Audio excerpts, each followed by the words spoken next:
Okay વિદ્યાર્થી મિત્રો, દાખલા નંબર 67 આવી ગયા છે. લાસ્ટ છે, એકદમ મસ્ત મજાનો દાખલો છે અને હાવ બેઝિક છે અને બધા છોકરાને આવડે એવો છે.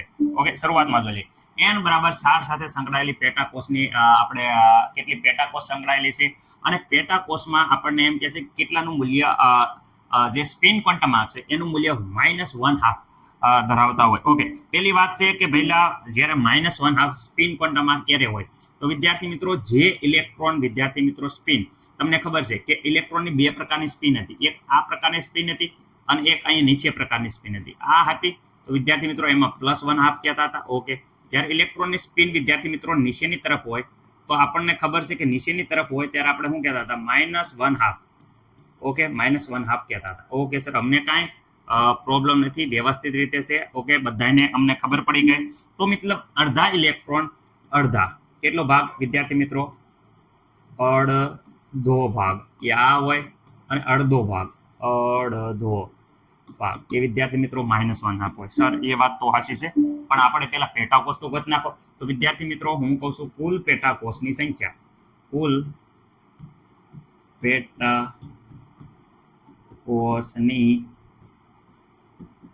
સંખ્યા. ઓકે, ડાયરેક્ટ મળી જશે n². અને કુલ ઇલેક્ટ્રોન કે તો ઇલેક્ટ્રોન ગોતી લેવાના. કુલ વિદ્યાર્થી મિત્રો ચલો અહીંયા કુલ ઇલેક્ટ્રોનની સંખ્યા. ઓકે, તો આગળ 2 કરી નાખજો. એક કોષમાં 2 ઇલેક્ટ્રોન સમાય અને પાછળ n².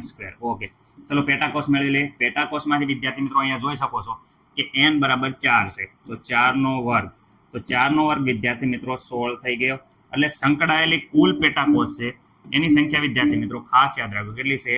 16. એટલે શેની છે આ આવી? તો વિદ્યાર્થી મિત્રો આ સંખ્યા આવી પેટાકોષની સંખ્યા. પેટાકોષની વિદ્યાર્થી મિત્રો શું આવી? સંખ્યા. ઓકે, પેટાકોષની સંખ્યા કેટલી આવી? 16. ચલો આ પહેલો આ જવાબ પતી ગયો છે. કયો જવાબ છે આપણો? તો આ વિદ્યાર્થી મિત્રો આપણો જવાબ છે એનો. ઓકે, હવે બી ની વાત કરીએ તો બી માં જરાક અહીંયા ઇલેક્ટ્રોન આપણે ગોતી લઈએ છીએ. નીટમાં ક્યારેક પૂછાય છે 2n, એટલે વિદ્યાર્થી મિત્રો અહીંયા જોઈ શકો છો 4નો વર્ગ. ઓકે, તો વિદ્યાર્થી અહીંયા થઈ જશે 16 પેટાકોષ. 16 માં કુલ ટોટલ ઇલેક્ટ્રોન કેટલા આમાં છે? 32 ઇલેક્ટ્રોન. કેટલા આમાં છે? 32 ઇલેક્ટ્રોન. 32 ઇલેક્ટ્રોન માંથી વિદ્યાર્થી મિત્રો સ્પિન ક્વોન્ટમ આર્કની વાત કરે કે ms નું મૂલ્ય. ઓકે, 32 ઇલેક્ટ્રોન છે. કુલ ટોટલ કેટલા ઇલેક્ટ્રોન છે? 32 ઇલેક્ટ્રોન. જો અહીંયા 32 ઇલેક્ટ્રોનની વાત કરે તો આવી રીતે વિદ્યાર્થી મિત્રો જે કોષો હોય, માનો કે આ S 1 2 3 4 અને બીજે 5. ઓકે, આ માનો કે 1 2 3 4 અને 5 આ રીતે ગોઠવાના. અને આપણે જે માઇનસ ગોતવાના છે એ 1 2 3 4 અને 5 અડધા ઉપરની બાજુ ગોઠવાય છે, જેનો અહીં જોઈ શકો છો +1/2 છે. અડધા નીચે તરફ ગોઠવાય છે, જેનો માઇનસ સ્પિન ક્વોન્ટમ આર્ક છે. તો આપણે વિદ્યાર્થી મિત્રો કુલ ટોટલ ઇલેક્ટ્રોન કેટલા છે?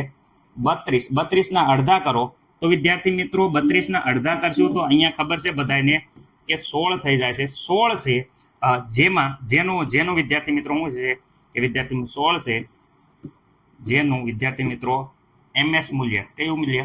ms મૂલ્ય છે એ બરાબર કેટલું હશે? -1/2 હશે. ઓકે, 16 છે જેનું -1/2.